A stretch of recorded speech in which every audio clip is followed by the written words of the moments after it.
The distress beacon pierced through the void like a needle through silk. Captain Melissa Chen sat upright in her command chair aboard the Wanderer's Hope, her coffee forgotten as the console lit up with coordinates. "Pirates?" asked William Rodriguez, her first officer, already moving to tactical. "Worse," Melissa muttered, scanning the data. "Crithian breeding ship. Life support failing. They've got cubs aboard." William's jaw tightened. The Crithians were one of the galaxy's newer species. Fragile, crystalline beings who required precise atmospheric conditions. Their young were even more delicate. ETA, 40 minutes if we push the engines. Melissa was already plotting the jump. "Get medical ready." And William? "Break out the environmental suits. All of them." The Wanderer's Hope dropped out of FTL to find the Crithian vessel listing badly, its hull fractured in 3 places. Melissa didn't waste time on protocol. "This is Captain Chen of Earth vessel Wanderer's Hope.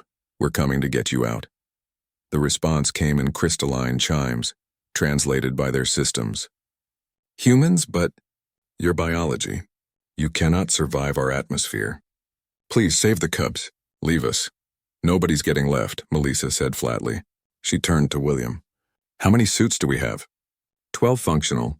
23 souls on that ship according to sensors." Melissa stood, already heading for the airlock. "Then we make do. William, you're with me. Tell engineering to rig whatever they can." The boarding was chaos.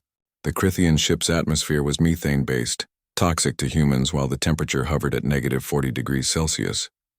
Through her helmet, Melissa could see the Crithian adults, tall, angular beings that refracted light like living prisms, huddled around a cluster of smaller forms. "The cubs," one adult chimed desperately. "They cannot regulate temperature. They will shatter." Melissa pulled off her thermal glove without thinking, pressing her bare hand against the nearest cub's crystalline surface. The cold bit instantly, but she felt the tiny being warm slightly under her touch. "Captain," William shouted. "Your hand." "Is fine," she lied through gritted teeth. Already the cub was responding, its internal light growing brighter. "Get the adults to our ship." "I'll handle the cubs. There are 14 cubs, Captain." "You can't. I said get the adults moving." William knew better than to argue. He began ushering the Crithian adults toward the airlock, explaining that the human ship's cargo bay had been hastily modified. It wasn't perfect, but it would sustain them. Melissa worked methodically, touching each cub, letting her body heat transfer through direct contact. Her exposed hand turned red, then white, then stopped feeling anything at all. She switched hands, pulling off her other glove. The pain was excruciating, but the cubs were responding, their light steady. The Crithian ship groaned, hull integrity at 7%. "Melissa, we need to go now." William was back, and he wasn't alone. He'd brought 3 crew members, and they were all removing their gloves. "What are you doing?" Melissa demanded. "What you're doing," William said simply. "We're human. We're stupid that way." Together they wrapped their arms around the cubs, 14 small crystalline beings cradled against 4 humans, who were rapidly losing feeling in their extremities. They moved as quickly as they dared, shuffling through the damaged ship toward the Wanderer's Hope. They'd just cleared the airlock when the Crithian vessel exploded. Medical bay was chaos. Dr. Patel was furious. "Frostbite. Severe frostbite, Captain. You could lose fingers." "And you," he rounded on William, "you encourage this?" "The cubs needed," Melissa began. "The cubs are fine," Dr. Patel shouted. He took a breath, forcing calm. "They're more than fine. They're stable, but you 4 are not." Later, hands bandaged and warming slowly under medical heat lamps, Melissa made her way to Cargo Bay 3. The Crithians had created a small environment there, the air shimmering with methane mist. The adult who'd first spoken to her approached the barrier. "Captain Chen, we do not understand. You risked permanent damage for our young. Why?" Melissa looked at her bandaged hands, then at the 14 small lights playing in the corner of the bay. "Because they're kids. That's reason enough. But you lost your protective covering, your glove." A smile tugged at Melissa's mouth. "Yeah, about that." William appeared beside her, arms full. "The cubs seemed interested in your gloves, Captain.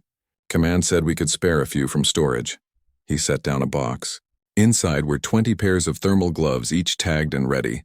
The Crithian's crystalline form seemed to shimmer with emotion. 20. But you only lost one. Well, Melissa said, watching as the cubs clustered around the box, their lights dancing with curiosity. We figured they might want to study them, understand what humans are willing to give up. Plus, she grinned at William. Paperwork's easier if we log it properly. Lost one glove in rescue operation sounds careless. Donated 20 gloves to Crithian cubs for cultural exchange sounds official. The adult Crithian made a sound their translator couldn't quite capture. Through the barrier, the cubs had opened the box and were passing the gloves around, their lights pulsing in patterns that seemed almost like laughter. Humans, the Crithian finally chimed, are very strange. Yeah, William agreed, clapping Melissa on the shoulder. We really are.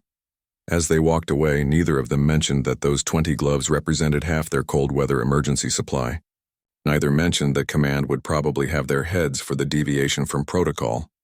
Neither mentioned that they'd do it again in a heartbeat. That was the thing about humans, Melissa thought. They'd give you the shirt off their backs, the glove off their hands, and 20 more from storage if it meant keeping someone safe, especially the kids.